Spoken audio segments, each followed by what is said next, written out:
Bueno, pues tú eres de los de arriba, de los de abajo o los de hasta abajo. Yo creo que la gran mayoría de nosotros, como pueblo informado, pues somos de lo que llamamos o llamábamos hace muchos años la clase media. ¿Qué es la clase media? Pues los que no son o no somos ni tan pobres como para estar en la miseria, ni tan ricos como para hacernos muy acá, muy acá. Yo creo que ya por el simple hecho de que tengamos pues una plataforma donde nos podamos ver, pues necesitas o una computadora o un teléfono celular o alguno de estos dispositivos, una tableta, pues ya en ese momento te conviertes directamente en una clase media. Yo lo que siempre he defendido a los últimos años es que cada día es más estrecho lo que es la clase media.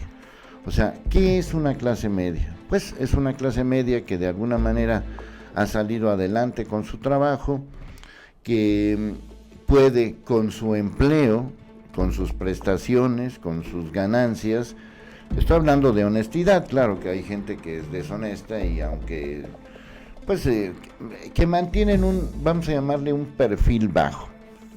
Sin embargo, ¿cuál es el problema con esta clase media? Que cada vez se acorta más, número uno. Número dos, a través del empleo y de los salarios es difícil ir sobresaliendo en la clase media. Es decir, te vas cada día te vas estancando más. Y por el otro lado, pues existen otros grupos, digamos que el problema principal, y quiero enfocarlo de esta manera, es que esta clase media depende de sus ingresos. No tiene la posibilidad de aumentar sus ingresos por su propia voluntad. Es decir, si a mí, por ejemplo, si yo tengo un problema económico, me enfrento a que a alguien le voy a cobrar de más. Si yo fuera plomero y tuviera un problema económico de alguna índole, y si arreglo un asunto de plomería, por mencionar una cifra, 500 pesos, pues ahora voy a cobrar 600. Es decir, se la voy a cobrar a alguien. Esa clase media, que es, digamos, la clase media asalariada, la clase media que depende de un ingreso, no tiene posibilidades de ramificarse en otras, hablando por las buenas. Pero tú eres, o yo soy, de la clase media, éntrale a la polémica. Bueno, durante algunos años la clase media tuvo, digamos, el acceso, porque lo pudiéramos medir en la clase media, que a su vez se divide en otras subclases: media, media baja, media alta, muy alta, y lo pudiéramos medir con base en las posibilidades que tienes para tener o adquirir un bien que a todo mundo nos conviene, o sea, que a todo mundo quisiera tener. Por ejemplo, por poner tres casos: que tengas para comer, que tengas para transportarte y que tengas un lugar donde vivir, un techo donde vivir.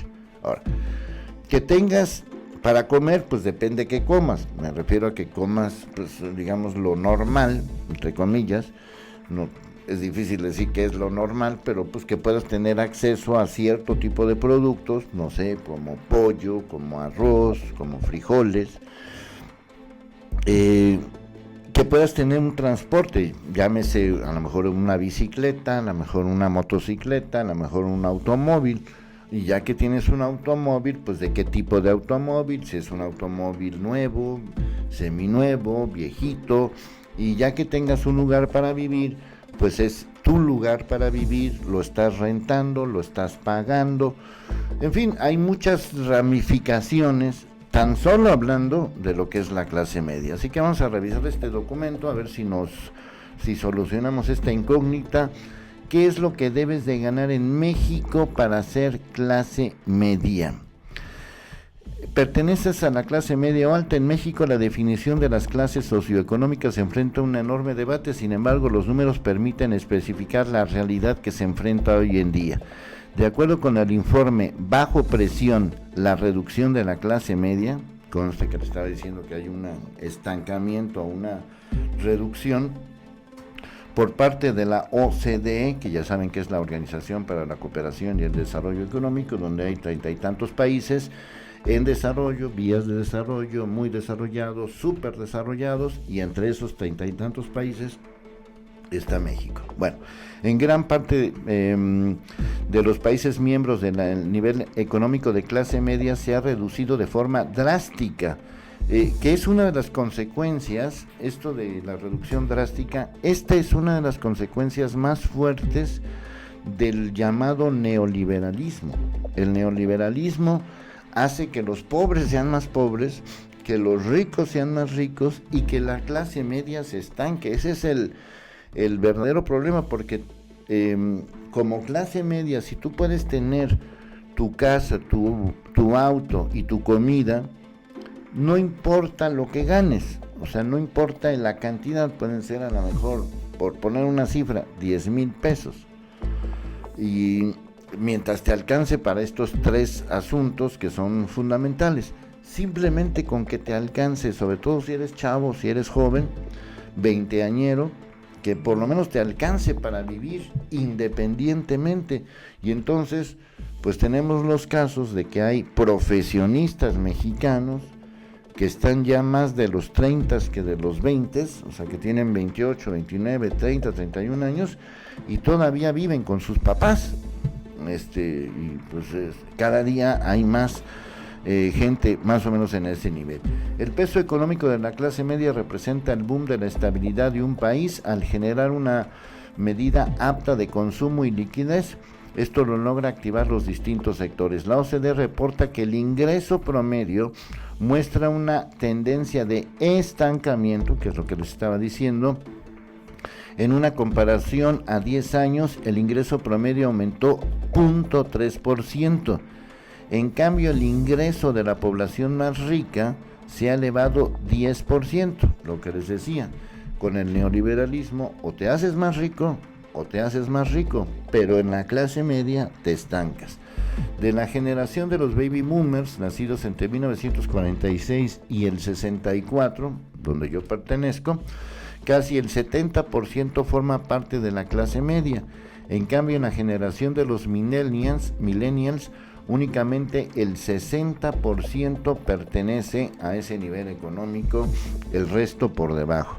En México la clase media es de apenas 45%, un nivel menor al 61% promedio de la OCDE, pero ese 45% implica que o hay más pobres y ricos no va a haber más. Los ricos son más ricos, pero no son más ricos, no hay más número de ricos. En México no puede existir una cifra exacta de ingresos que marquen el nivel socioeconómico al que pertenece. Sin embargo, existe una línea de bienestar a través de la correcta distribución de los ingresos. Es importante saber que nuestro salario básico, a ver si coinciden con los que decimos. Es importante saber que el salario básico debe alcanzar para alimentación suficiente, lo dijimos, vestido, transporte, hogar, no más del 30% para una renta o hipoteca, educación, ahorro, incluso el ocio. Si no te alcanza para eso, no te podrás considerar de la clase media. La OCDE sugiere implementar estrategias que busquen apoyar la clase media con servicios públicos de calidad, así como protección social, incluyendo un sostén financiero. Añadió que es necesario reencontrarlas. Bueno, el chiste es aquí, a ver, esto lo tienes que medir tú según tus propias maneras de ingreso, decir, ¿te alcanza para una alimentación suficiente, vestido, transporte, hogar? ¿O cómo, más o menos, por dónde va esta situación? Yo creo que por ahí nos pudiéramos de alguna manera clasificar por dónde va este tema relacionado a si perteneces o no a una clase media. ¿A qué clase media perteneces? éntrale a la polémica.